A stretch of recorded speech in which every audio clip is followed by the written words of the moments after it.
Joining me now is John Catsimatidis. He owns those Gristedes supermarkets in New York City. John, OK, you're putting barcodes on ice cream. You've got security at your stores. Is it working? Is shoplifting down at your stores? It isn't barcodes, but it's a special code. And shoplifting of Haagen-Dazs ice cream is down 90% the last 2 weeks. And what happens is Haagen-Dazs is liquid assets. You got to sell it within 3 blocks of the store, otherwise it melts. And the other thing with the laundromat, they go to the local laundromat in the neighborhood, and they sell them the Tide soap, and they sell them the soap that's available. And like I said to everyone, Stuart, it's not about it's about professional shoplifting.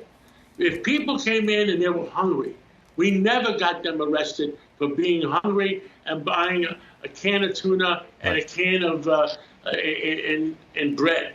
But professional shoplifters that are wiping out the stores in New York, wiping out the drugstores, and we have taken a position where we defend our stores.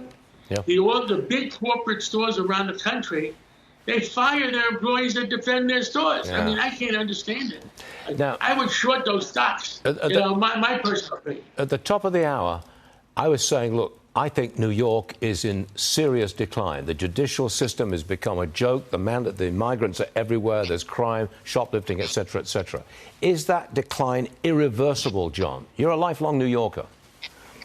70 years in New York. I love New York.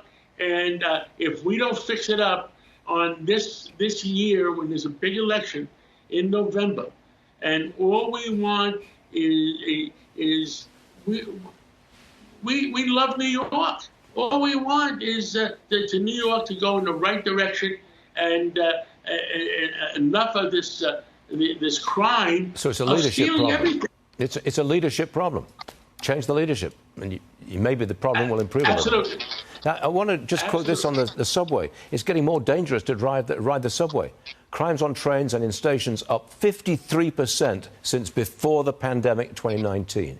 If people don't feel safe on the subways, they're not coming back to live or work in New York City. How can we have a comeback if working people are afraid to get on the subway? Last word to you, John. Stuart, it comes down to this. There's 8.5 million New Yorkers in New York City that want to live in a civilized way. There's 3,300, the police commissioners tell us, of repeat violators, over and over, arrested 50 times. So the city council, the state senate, the state assembly, are they working? Are they working for the 8.5 million New Yorkers that want a civilized city, or are they working for the 3,300 criminals? I mean, that's what it comes down to, Stuart. Yep, good question. John Catsimatidis, you're right in the middle of it, and we thank you for coming on the show and telling us how it is. Good stuff, John. See you again soon, please. Thank you.